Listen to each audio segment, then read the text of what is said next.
everybody. I'm Larry Roberts. And I'm Sarah Losi, and this is Brandon, your comprehensive guide to creative branding. And on this episode of the podcast, we are going to be looking at the rise and the fall of someone known as the Liver King. And if you're like me, you have no idea who he is. Well, you know, it's weird that you don't know. I honestly thought that you knew who this cat was. If you go over to Instagram, he has about 2.5 million followers.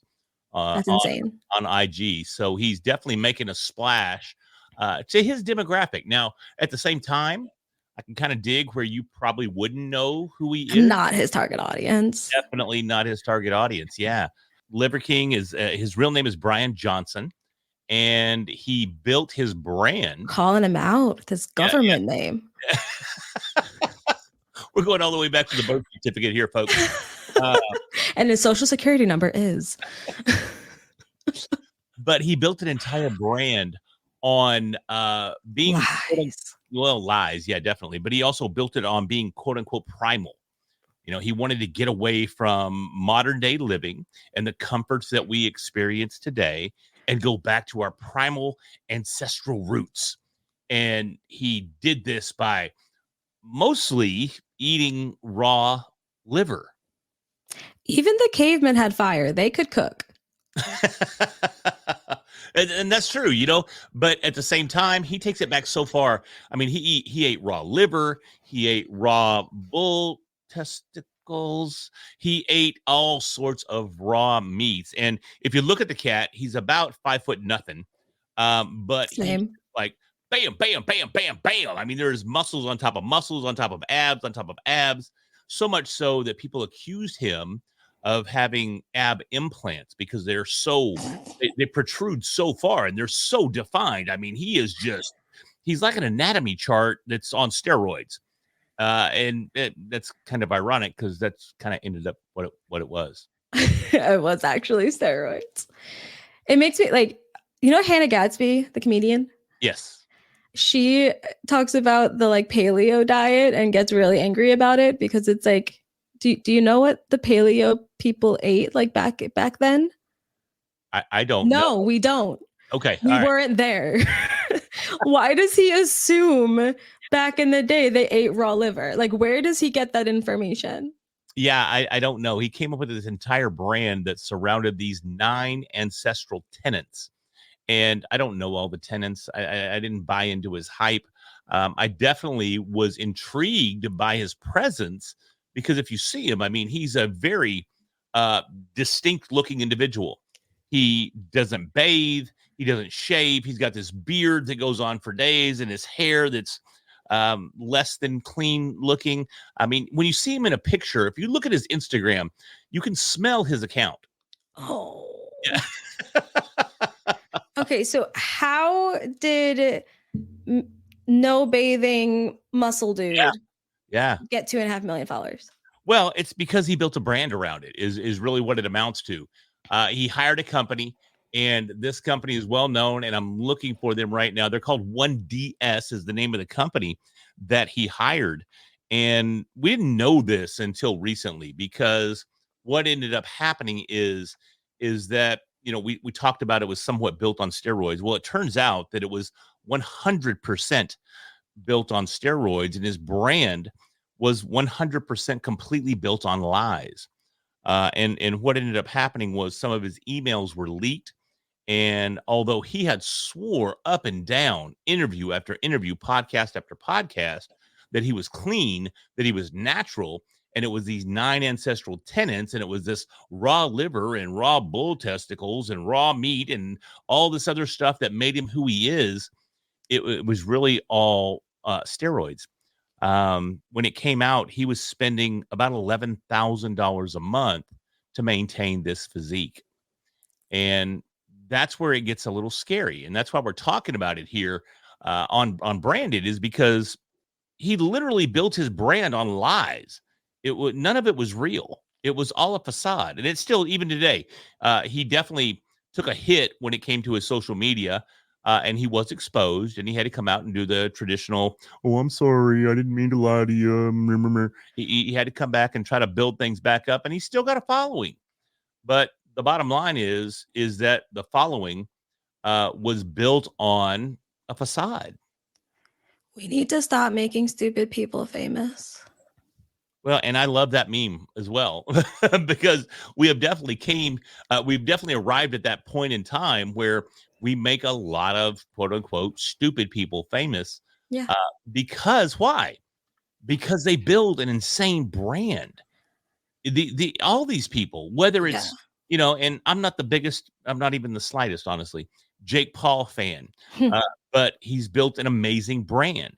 Definitely not a Liver King fan, but he built an amazing brand.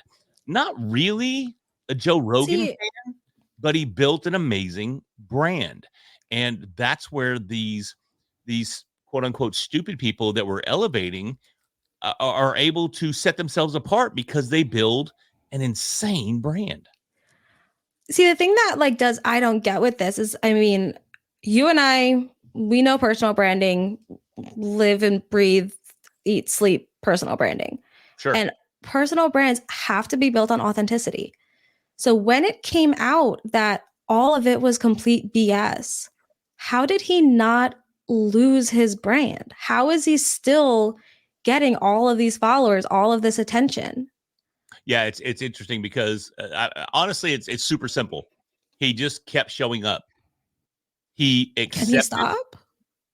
Can he stop? Yeah. Why would he stop? Why would he stop? The dude's personal preference. Dude, well, I can appreciate that, but he's still making money hand over fist. The brand is still producing because the company that he hired and his dedication to that brand built something so deep, so strong that it doesn't matter. It's almost like he's a little bulletproof because his brand is so strong. Even today, before we hit record, I went to Instagram, I looked, still sitting at 2.5 million followers, even after being 100% completely exposed. It's insane. So now the company that built him, they were working on the success model from this. The book is what, Made to Stick? Yeah. There's a book called Made to Stick, and there is a SUCCES. It's an acronym, success model, and I think it's missing an S actually. Yes, it's SUCCES model. Yes, instead of the two S's there, we only have one. So that should tell you right in and of itself that we're already shortcutting things. So we can't even come up with a real word. But just come up with another S. Just come up with one. Yeah, just one more. Just please. But this just goes to show. Oh no, you know what? What? The final S is secrets. Because it was all secrets and lies. All secrets and lies. Or snake oil. Oh, I like that. Snake oil. Gotta throw just a drop or two of snake oil in with a little eye of newt and a toe of frog. Yeah, and double, toil and trouble. Yeah, you gotta have a little bit of sauce in there. Something wicked this way comes. But so that formula, that the actual success model. So it's the 6 principles of what makes an idea sticky or what makes a brand sticky. And it's simple, unexpected, concrete, credible. That's ironic. Yeah. Emotional and built on stories. Yeah. And this does make sense to me because, I mean, in my book, I talk about what makes a story compelling, and a lot of this lines up. It has to be unexpected. It has to be emotional. It has to be simple, not have too many details. So this does make sense. This tracks, but something went wrong. Well, and go through the acronym again. Simple. So it has to be simplicity. So it was super simple. If we look at the Liver King, we go, how simple was it? It was so simple that he took it back to a caveman approach. That's literally what he was doing. Yes. He went back to his ancestral tenants, back to the caveman days, made it super, super simple. Because if you look at him, he's definitely a physical specimen. He's definitely we'll call him a health influencer, even though he's far from healthy. So you look at him, and again, he's jacked, just bam, bam, bam, muscles on top of muscles. So took it back super simple, said that if you eat raw liver and you eat raw bull testicles, you'll look like me.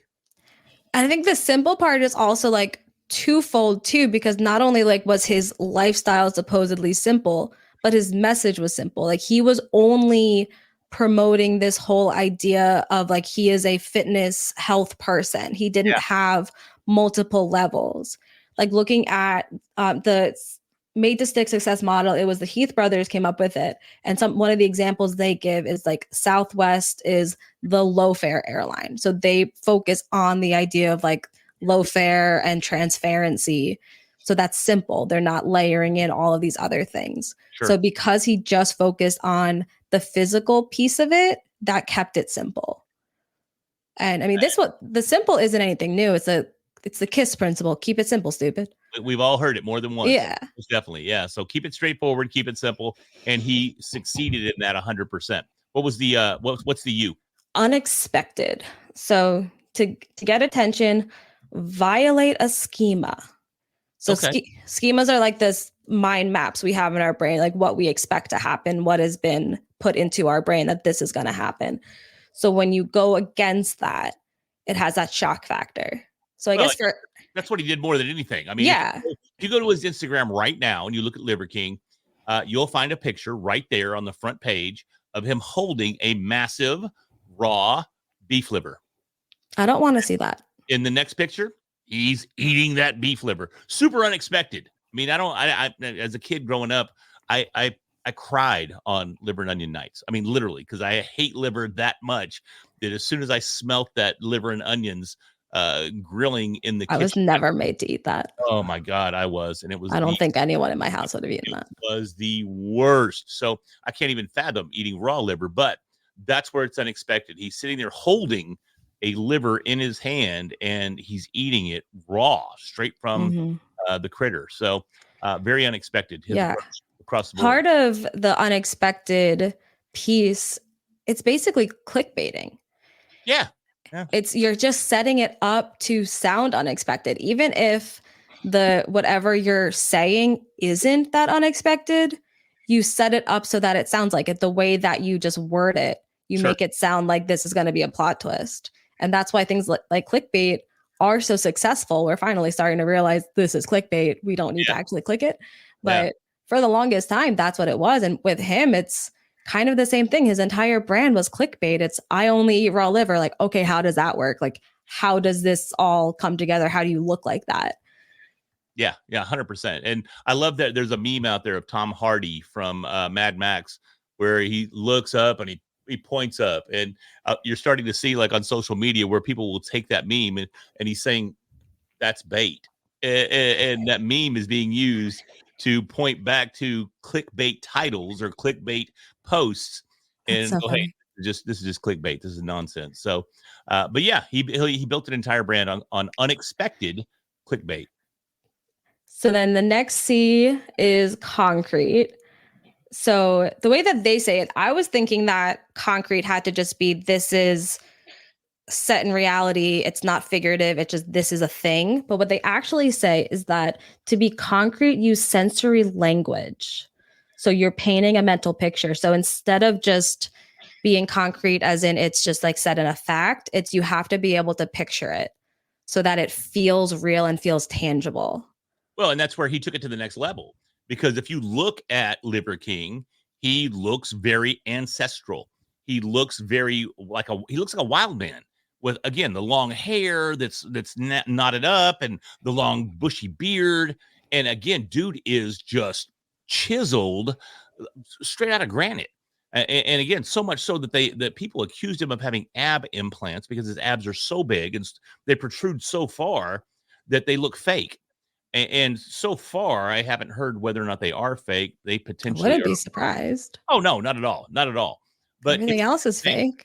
But when you look at him, you're like, wow, he is concrete proof that if you eat this raw liver and you eat this bowl of bull testicles and you live these 9 ancestral tenants and you follow his brand, you're going to look like that too. So he looked very, very concrete. He backed up. He looked like he was made out of concrete. 100%. There's fit and there's muscle and stuff, but then there's just, you look like a carnival freak show. Yes. He looks like a carnival freak show. He nailed option B there. So Ugh, what's that other C? Credible. This is the ironic one. Ideas can get credibility from outside or from within using human scale statistics or vivid detail. So he used the vivid detail for sure. Yeah. I mean, you could see him. The dude doesn't own a shirt. Okay. He doesn't just show up on like podcasts or TV shows or events. He does not own a shirt. I don't know that I've ever seen him in a shirt, except prior to, if you dig a little deep, you can find pictures of him before he was the Liver King and he owned a shirt. When he was the Liver Prince. Yeah, there you go. But today I don't think dude even owns a shirt. And I'm gonna be honest, if I looked like he looked, probably wouldn't own a shirt either. There's just no need. I wouldn't want to look like he looks. I wouldn't either. He's a little extreme even for Olaire. But I can appreciate the fact. Like I may still look like my before photo, but I don't want to get that far after. Well, and that's the thing too, is that, he went on all these shows. He went on TV shows. He went on podcasts, and he swore up and down that he achieved this look by following his 9 ancestral tenants and by living out his brand. And well, that just wasn't quite the case, but he went out of his way to build up as much credibility as possible and to get everybody, all of his primals, which is what he called his community. Anybody in his community is called a primal. So he got all of his primals on board by constantly reinforcing the fact that he was credible, by constantly reinforcing the fact that he was legitimate, that he was clean, and that he was doing this by eating the diet that he proposed and exercising the way that he exercised. Nonsense. So then the E is emotional. So you have to play to the emotions, and people care about people, not numbers. So it's not about the statistics. It's not about the actual science behind if you eat liver, you're going to look like a Lego. It is just. That looks like a Lego. I can see that. Yeah. So with this one, he kind of preyed on just society's beauty standards and how everyone is self-conscious now and everyone wants to look like something else. Nobody is happy about what they look like. So he became the extreme. But he even made himself an extreme that is not attainable. No, not legitimately. I mean, who has $11,000 a month to spend on growth hormone and DECA and test and trend and all these other amazing steroids that'll make you look like this? It's the same. Sponsor us, amazing steroids. But he definitely played on everybody's emotions. I mean, even if we take it back, man, I remember as a kid, even in the early 80s, reading a comic book, and in the back of the comic book, there were ads where this big strong dude was kicking sand in the face of a little scrawny dude. And if you ordered this workout plan, then you could be big and strong too. And, being a little skinny kid when I was growing up, I was like, oh my, that relates to me. That moved me emotionally because I didn't want that big muscular dude kicking sand in my face if I happened to go to the beach. And it's the same thing, man. It's playing on the emotions of the people that he labeled as primals. It's playing on the emotions of the people that want to look like him, that want to be like him, that want to be muscular, that want to be strong, that want all that attention, that want the 2.5 million followers on Instagram. That's exactly what he and the company that he worked with did. Yeah. Played on the emotions of the people that followed him.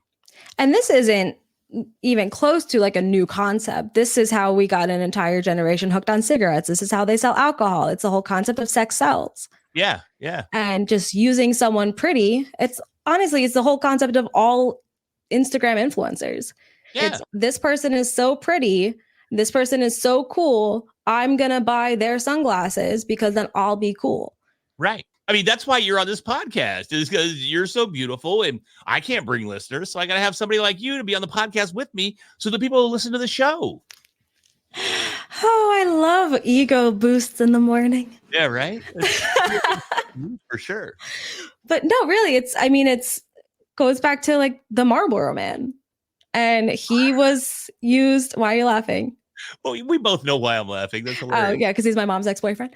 Yeah. He's always he's always the example that I think of because all he was pretty. And he got an entire generation hooked on tobacco. Yeah. And yes, he dated my mom in the 70s. And then yes, he later died of respiratory failure. Was it COPD or something like that? Was it COPD or something like that? Something like that. He died in I think he died in like 2014. I told my mom that. She didn't even know. It's kind of funny. He left a lasting impression. It was a long time ago. Yeah, it's a minute ago, or two ago. But that really is, it's basically the number one principle of how people sell things in modern advertising. It's all just goes down to sex sells. Yeah. Yeah. So, and it worked for him. He's a sexy beast. I don't think so. Yeah, probably not. Probably not. No, a beast, yes. Yeah, you nailed it with beast for sure. All right. So what's more beast than beauty? What's that one singular S? Final is stories, and this one I stand behind. You have to tell stories. Yeah.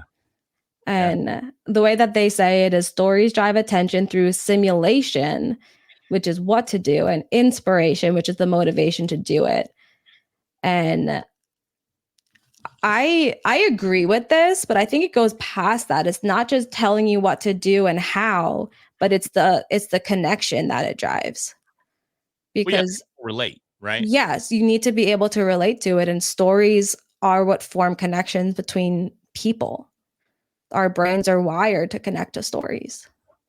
Well, and that's where he was so successful, was that he told stories that allowed people to relate back to him. Because if you think about it, it's extremely difficult to relate to somebody that looks like he looks, because he looks superhuman. It's difficult to relate to someone that eats raw organs. It's not something that I could even fathom doing. But at the same time, I was always intrigued by him because of the fact that he was building such an insane brand on these principles. And it really blew me away. But he had great stories to go along with it. He tied his community back to being primals. He tied his entire approach back to, through stories, back to our ancestors, back to the cavemen, back to how they lived life and got away from technology and embraced nature and embraced meat and rawness and just being primal again. So he had all these stories to tie all of that together that brought people to him and obviously captured their attention and obviously sold them on his brand. See, that's really interesting because you actually answered a question I was about to ask. Okay. Which, when we tell stories, the idea is to bring out these shared experiences, because shared experiences are how we connect. If we know that this person has been through something we've been through, they can understand us, we feel that connection. But there's really nothing about him that is shared experiences. I've never eaten raw liver. I don't look like you can play the xylophone on my abs. Like, there's nothing that relates. So what he had to do was find a common thread. And because he was so ridiculous, his common thread had to go back thousands of years, because one of the basic things that everyone has in common is that we did come from like the cavemen and like the Neanderthals and all of that. Like, that is our common thread. Neanderthals? Neanderthals. Neanderthals? Yes, that's how you pronounce it. No, the H is silent. It's Neanderthals. Oh. I took a archaeology paleontology class, I promise. It's true. I knew you were going to comment on it though. Yeah, I have to.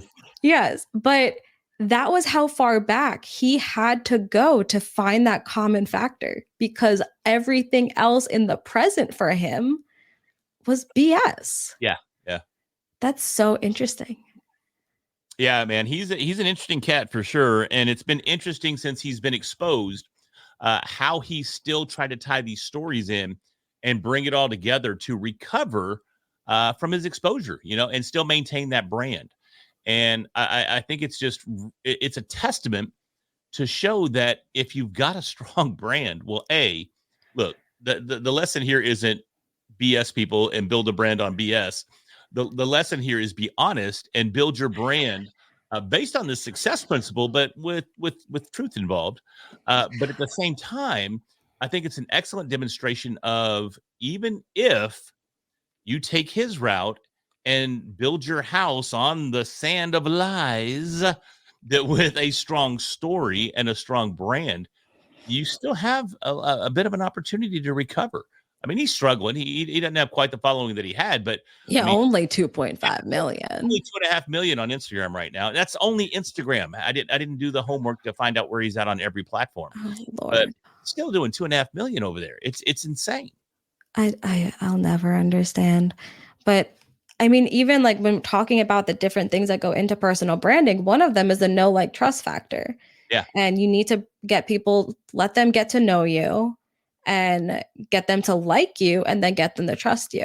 So they felt like they know him, they felt like they liked him, and then they felt like they trusted him. He lost that trust. And I guess the like was so strong that he was able to get past the loss of the trust. Yep. No, 100%. When you look at him, I mean, there is such a huge percentage of males out there that would kill to look like this cat. They think that if they look like this cat, it's going to solve all their problems. They're going to date all the hottest chicks. They're going to make a ton of money. They're going to drive the finest cars. He personifies, in the way he looks, what so many young men look at and think is going to provide them with everything that they want in their lives.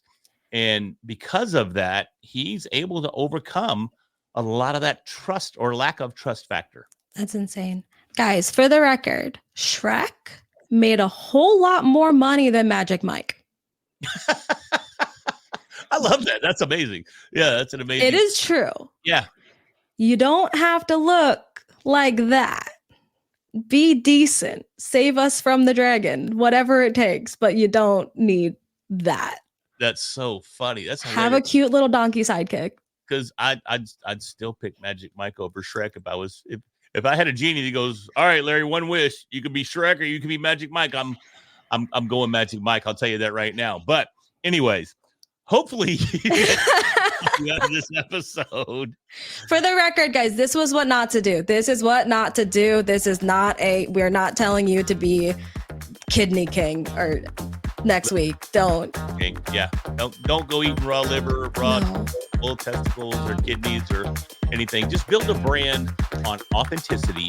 Okay? Tell stories, work the success formula, and you'll find success in your brand as well. So with that, if you found some value in this episode, do us a favor, hit that subscribe button so we can bring you more amazing stories of Liver King and beyond on future episodes. So I'm Larry Roberts. I'm Sarah Losi. We'll talk to you next week.